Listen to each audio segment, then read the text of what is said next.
Mesdames, Messieurs, bonsoir. Bienvenue au 19h45. Voici les titres de cette édition. Le Gamou célébré dans moins de 3 semaines. Tivavone sonne déjà la mobilisation générale. L'eau, l'électricité et la sécurité, les grands défis.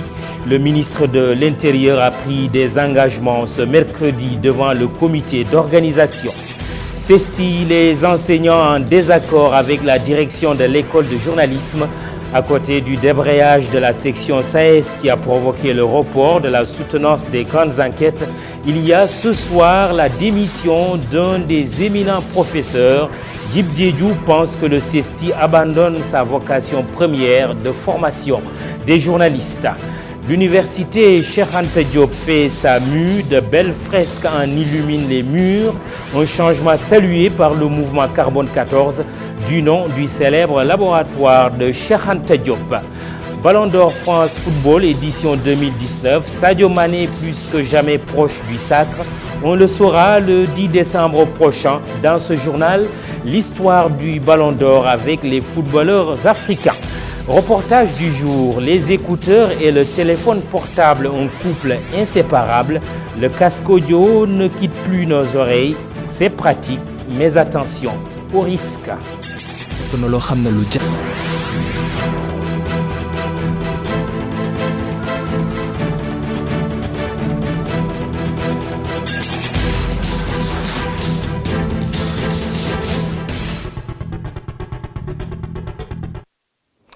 Cap sur le Gamou de Tivavone après le Magal de Touba, le compte à rebours a commencé en vue du Maoulid qui commémore la naissance du prophète Mohammed, paix et salut sur lui.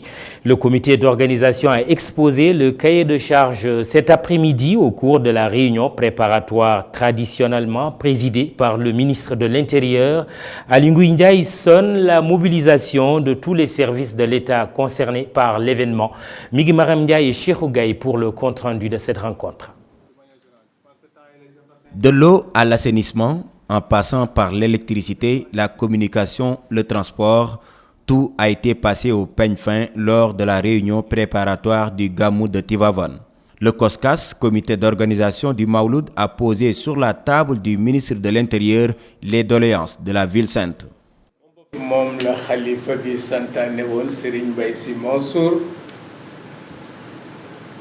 Le Khalif général, en venant, nous a demandé d'agir en fonction de la dimension de l'événement. Dimension événement bilan, moi de célébrer la naissance de Sayyiduna Muhammad sallallahu alayhi wa sallam. Je pense que les questions de l'eau, de l'électricité et de l'assainissement sont nos principales préoccupations. Problème électricité, problème assainissement. 3 secteurs importants pour la bonne organisation de la 118e édition du Gamou. Le ministre de l'Intérieur et les services de l'État concernés en sont conscients. L'aspect sécuritaire, un volet important également. Nous avons fait le tour avec l'ensemble des services et toutes les préoccupations du comité d'organisation ont été abordées devant le maire, devant les différents services. Et également des solutions ont été apportées à l'essentiel des préoccupations.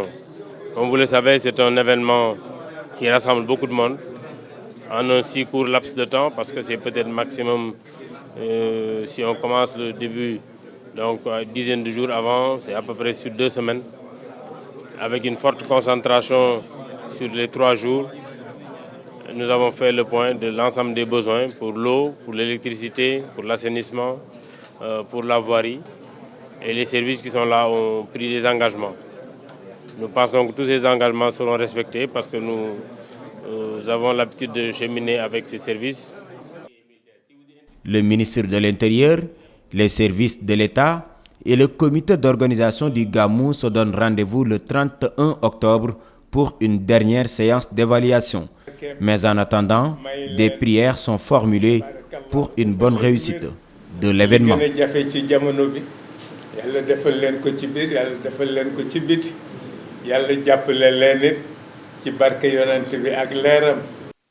Nos reporters nous font noter que 1500 policiers, 1000 gendarmes et 500 pompiers seront déployés pour l'occasion comprenait la célébration du Gamou de Tivaouane.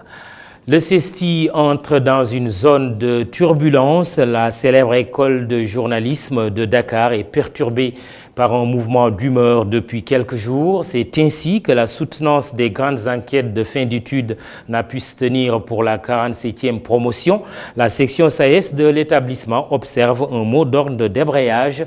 Nos reporters ont rencontré des étudiants très peinés en dépit des assurances du directeur des études quant au retour à une situation normale. Mam Abdou Gaye Kassé, Seleman Diallo signe le reportage. Ces étudiants en pleine discussion dans la cour du CESTI sont ceux de la 47e promotion, la promotion sortante. Ils n'ont pu faire leur soutenance à cause du débrayage de 72 heures décrété par la section SAES du CESTI. Le président de l'amicale des étudiants de cet établissement est peiné. C'est regrettable vraiment, comme vous l'avez constaté. On nous avait convoqués, nous étudiants de la 3e année sortant, pour la soutenance de nos grandes enquêtes. Mais malheureusement, à notre grande surprise, quand on est venu, on a constaté que les professeurs membres du SAES maintiennent toujours leur mot d'ordre de grève. Et du coup, il n'y a pas possibilité de faire la soutenance aujourd'hui. Et on nous a dit que c'est reporté jusqu'à une date ultérieure. Et nous ne faisons que peut-être nous inquiéter de la situation. Cheikh Saad Boufal, lui aussi, étudiant de la promotion sortante, est attristé par le report à une date ultérieure de la soutenance. Aujourd'hui, c'est un sentiment de tristesse et de désolation qui nous anime parce que normalement, les étudiants de la 3e année devaient soutenir leurs grandes enquêtes et les étudiants de la 1re et la 2e année devraient suivre leurs cours.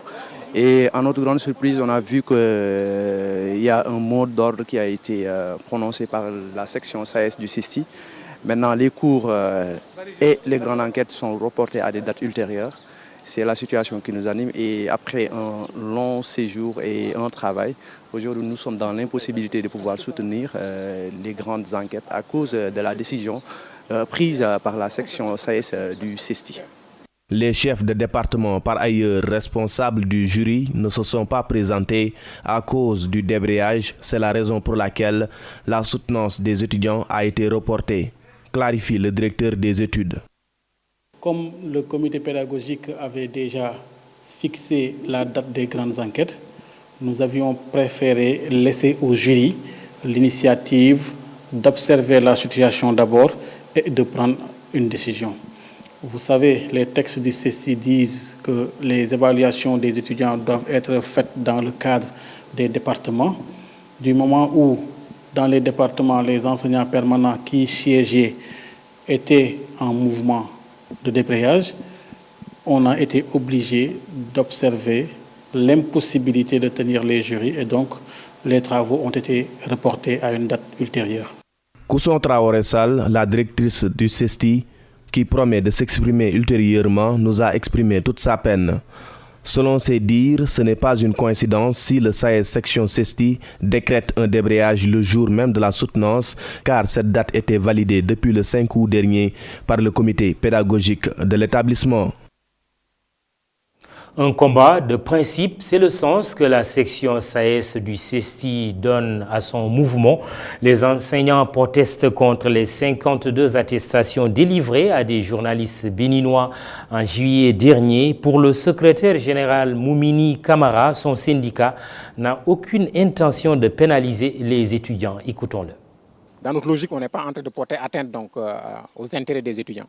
Mais la stratégie syndicale étant, donc, on essaie de voir un peu les moyens qui sont à notre disposition, qui nous permettent donc là plus ou moins d'inciter donc les autorités à prendre en charge cette question de façon efficiente et efficace. Mais nous n'avons nullement aucun intérêt donc là plus ou moins à gâcher donc là plus ou moins à considérer les étudiants comme des adversaires.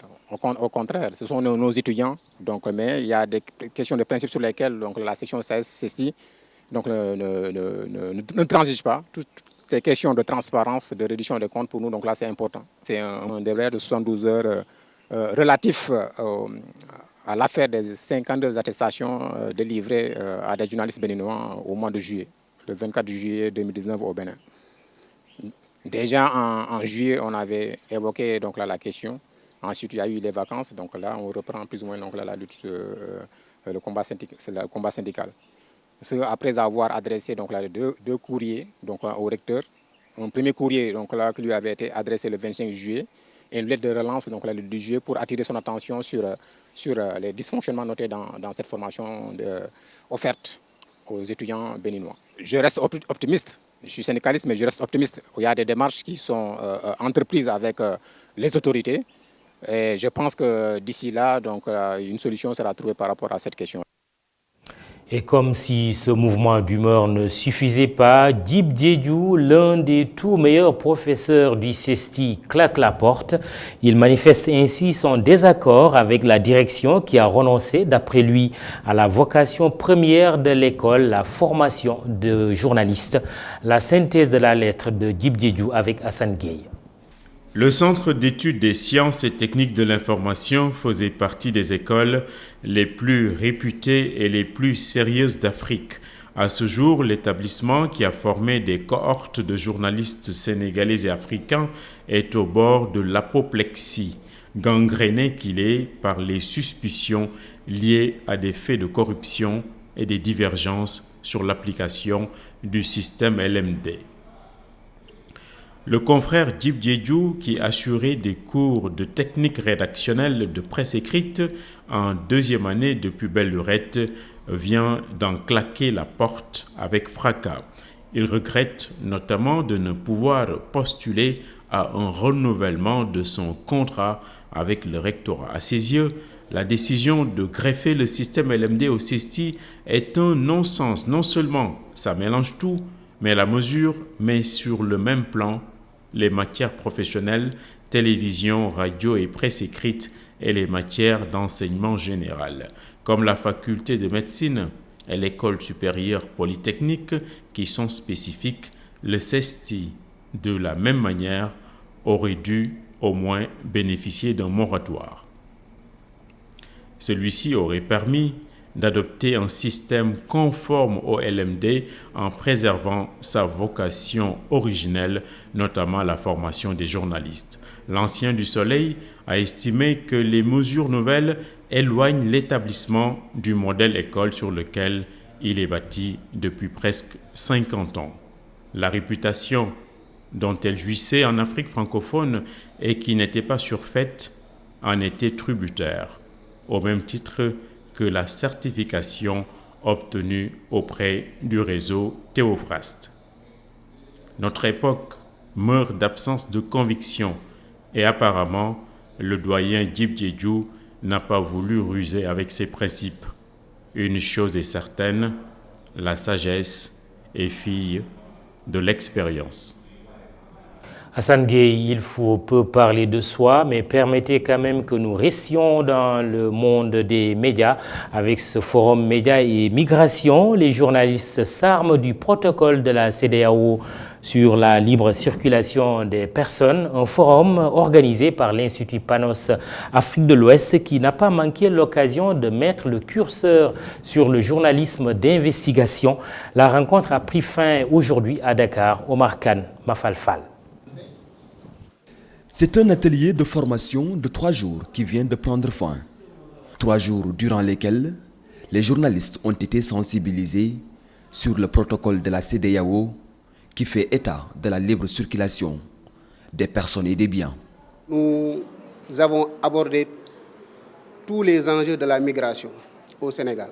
La migration sous-régionale, la situation de la migration au Sénégal, la migration en Europe, etc.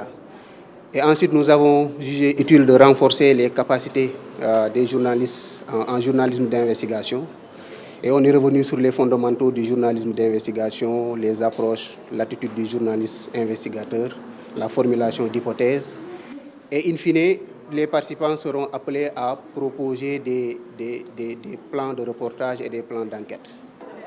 Montrer la facette positive des migrations, surtout le mouvement de personnes au sein de l'Afrique de l'Ouest et de la CEDEAO, tel est le rôle primordial des journalistes, selon le ministère de la Communication.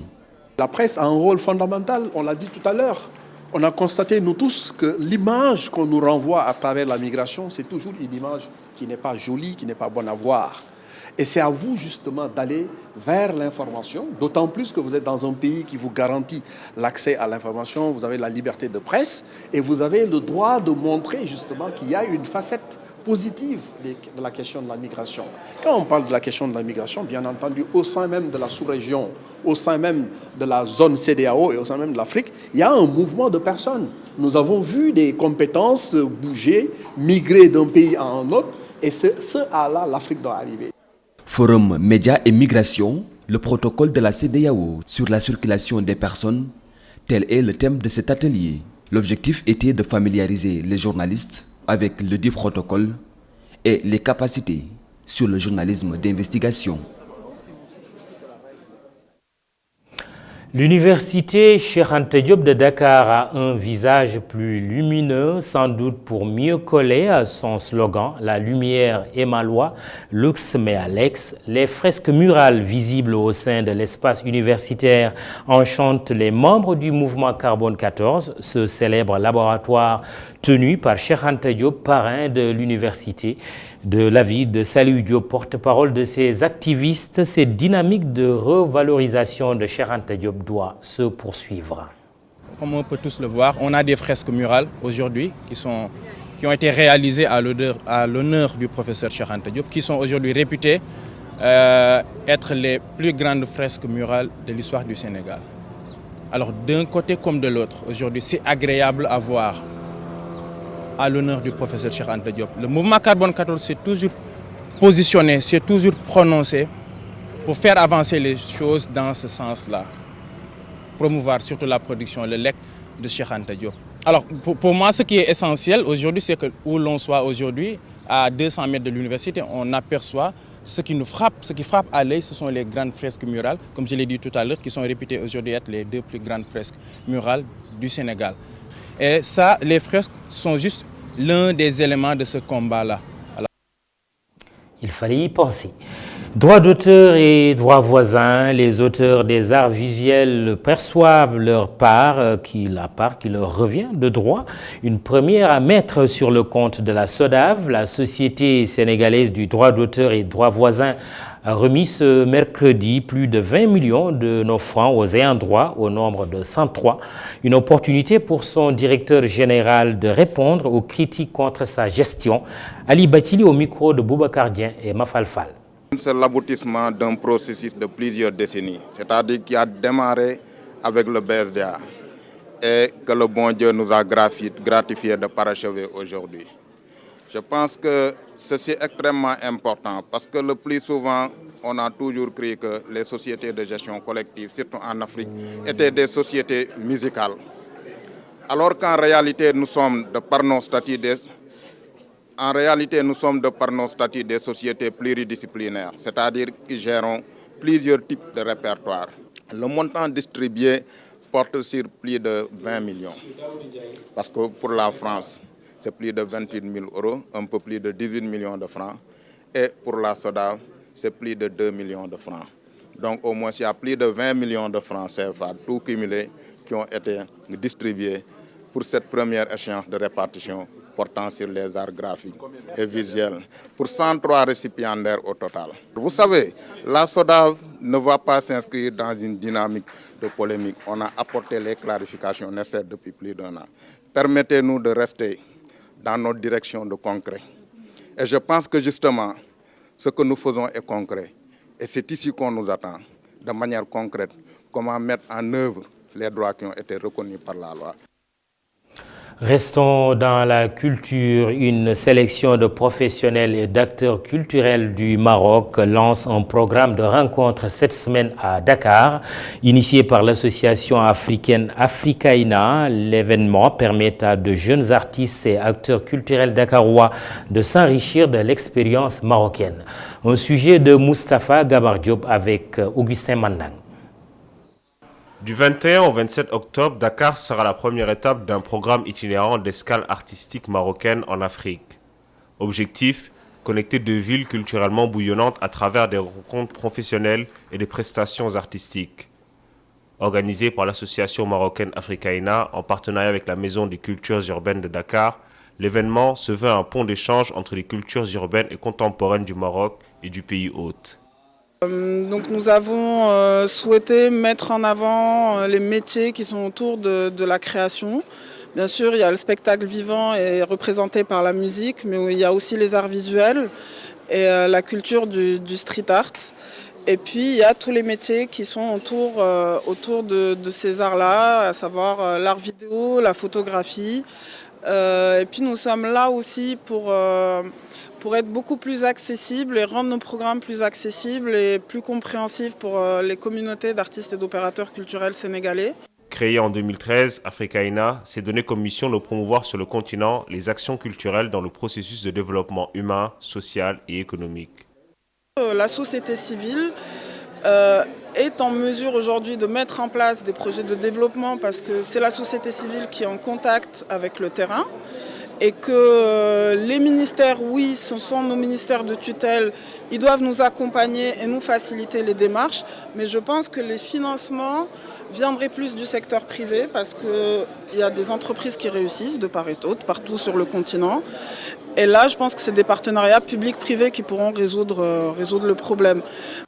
Cette semaine d'activités artistiques et culturelles sera également l'occasion de faire connaître Africa Artlines, un fonds de mobilité pour financer les frais de voyage en Afrique des artistes.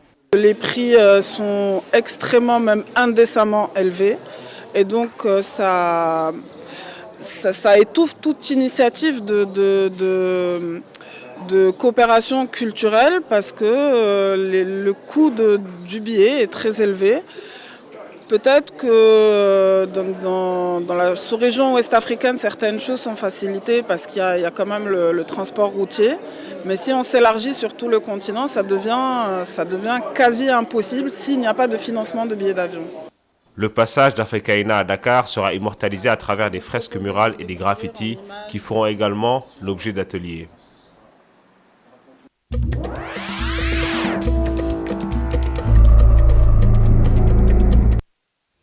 Ouverture aujourd'hui à Sotchi du sommet Russie-Afrique. Poutine prend langue avec une quarantaine de chefs d'État africains, tandis que la relation entre Trump et Erdogan prend un nouvel envol.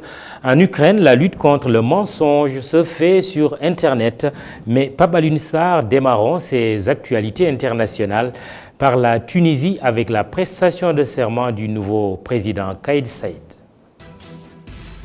Nous démarrons les actualités internationales en Tunisie où le nouvel homme fort Kais Saied a prêté serment aujourd'hui devant l'Assemblée constituante. Cet enseignant en droit constitutionnel était pourtant méconnu du champ politique tunisien, mais il est sorti vainqueur de la présidentielle du 13 octobre 2019 avec plus de 72% des voix. Kais Saied a été investi officiellement comme étant le nouveau chef d'État tunisien. Dans son discours d'investiture, il a demandé aux Tunisiens de faire don d'une journée de travail pendant 5 ans, cela pour résoudre le problème de l'endettement. Kais Saied a aussi parlé de la lutte contre la corruption et le terrorisme, deux mots qui gangrènent l'économie tunisienne dans un contexte politique tendu. C'est une première. À Sotchi, Vladimir Poutine tend la main au président africain et attend de l'autre l'augmentation des échanges économiques entre la Russie et l'Afrique. Le président russe a 48 heures pour essayer de doubler ces échanges estimés à seulement 20 milliards de dollars. Mais Poutine se donne un délai de 5 ans. Ce sommet Russie-Afrique qui s'est ouvert ce mercredi a vu la présence d'une quarantaine de chefs d'État africains. Poutine lance ainsi une grande offensive sur les marchés africains. La Russie va également diversifier ses échanges et rattraper le temps perdu depuis la chute de l'URSS en 1990. Un vent de réconciliation souffle dans la relation entre Donald Trump et Erdogan. Aujourd'hui, le président américain a annoncé la levée des sanctions imposées mi-octobre à la Turquie. Des sanctions liées au lancement de l'offensive militaire d'Ankara contre les Kurdes en Syrie. Le président turc a déjà pris l'initiative de suspendre son offensive mardi après le retrait des Kurdes des zones frontalières. Erdogan et Trump accordent ainsi leur violon pour trouver une solution au conflit syrien. En Ukraine, des députés passent au détecteur de mensonges en direct sur Internet. Déjà, 2 élus du parti du président ukrainien sont ciblés. Ces derniers sont accusés de corruption et la séance va être retransmise en direct au vu des internautes. Cette mesure entre dans le cadre de la lutte contre le mensonge et la corruption engagée par le président Zelensky. Dans son dernier rapport publié en janvier et portant sur la perception de la corruption en 2018, l'ONG Transparency International a classé l'Ukraine 120e sur 180.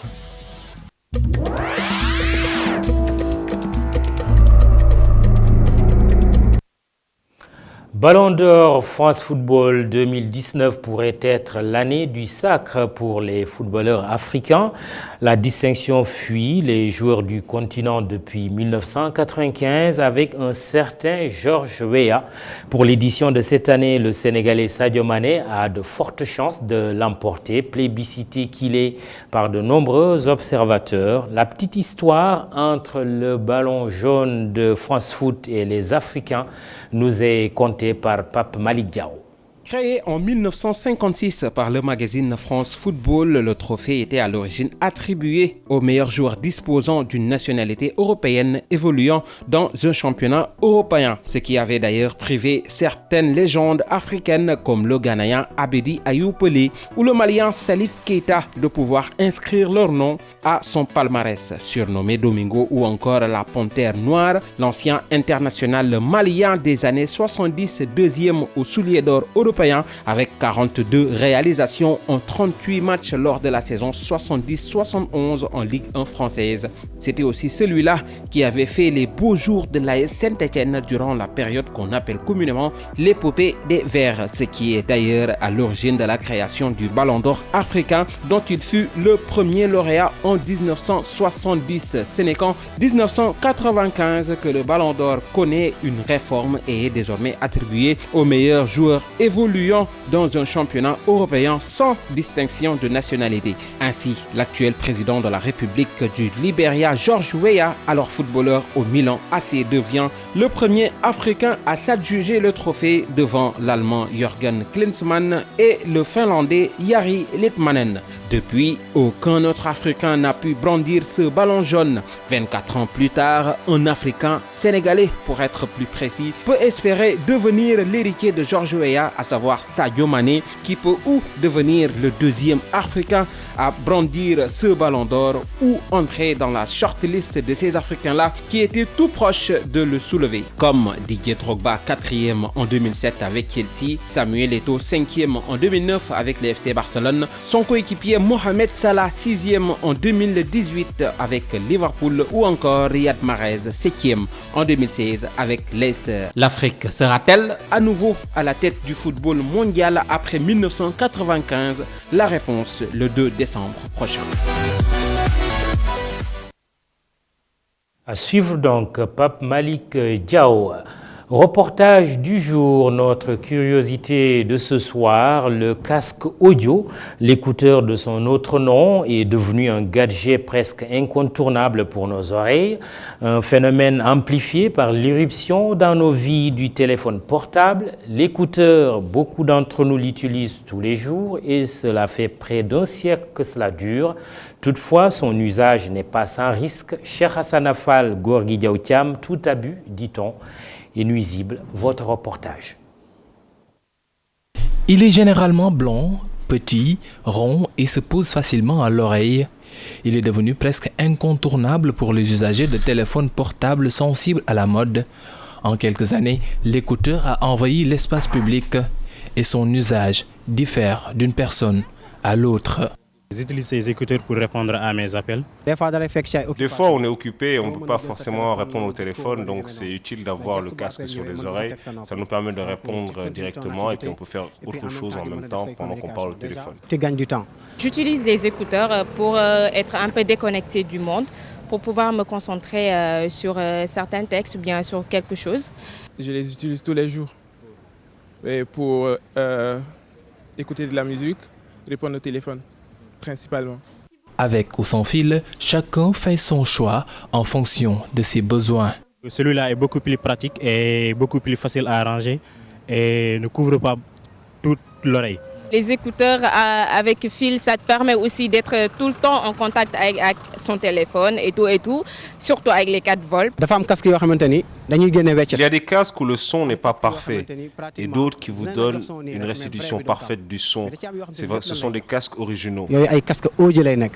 Des écouteurs qui ne quittent presque jamais les oreilles. Tout le temps, hein, tout le temps, tout le temps. À la maison, au boulot, dehors, voilà. Quand je suis libre, j'ai mes écouteurs. Mais quand je suis dans les salles de classe, je n'ai pas d'écouteurs. Un usage prolongé qui n'est pourtant pas sans risque. Parce qu'il y a tellement d'accidents qui arrivent de cette façon, où l'écoute prolongée, même des écouteurs, peut causer l'endommagement des oreilles. Depuis que j'utilise fréquemment les écouteurs, parfois j'ai du mal à entendre.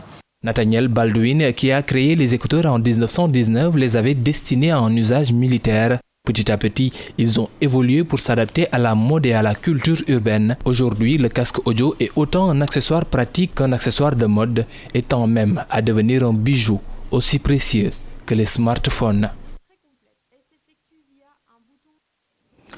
Les écouteurs nous suivent partout, même sur un plateau de télévision. Il faut quand même les enlever de temps en temps et ça fait du bien. Une façon de vous dire que cette édition d'information est terminée. Dans un instant, hier, Sophia Ba à 20h30, Kino Askanui, Soda Diakhumpa. Demain, 19h45, retrouvez Khalifa Diakhaté. Bonne suite de programme. Excellente soirée. Merci.